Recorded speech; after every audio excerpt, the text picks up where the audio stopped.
In this video, we're going to take a look at frequency modulation. First thing we're going to do is take one of the waves from the VCO and put it into the VCA so that we can have some control over the volume. And now we'll take a look at the oscilloscope and see our triangle wave there.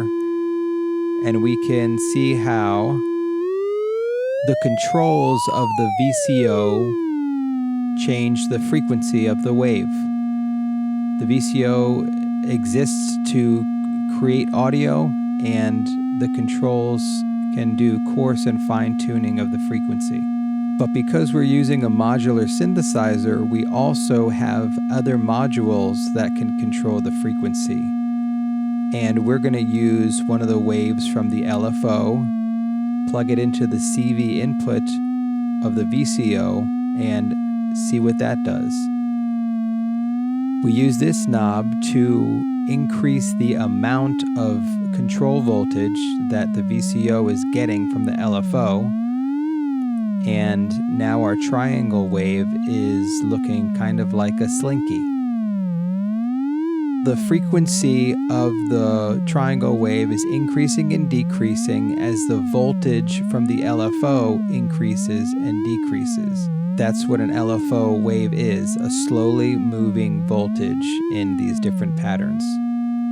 So different wave shapes will affect the frequency in different ways.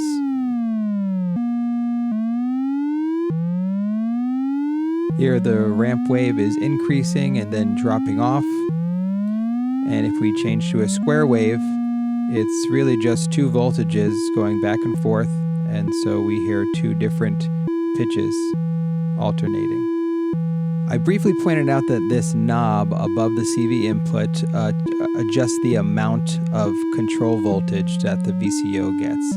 But more specifically, this is an attenuverter.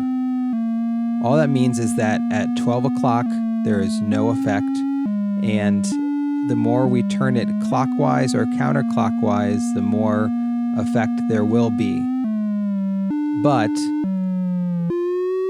when we turn it counterclockwise, it actually is inverting the wave. We can't really hear it in this particular example, but we'll talk more about attenuverters in another video. That's it for this brief overview of frequency modulation.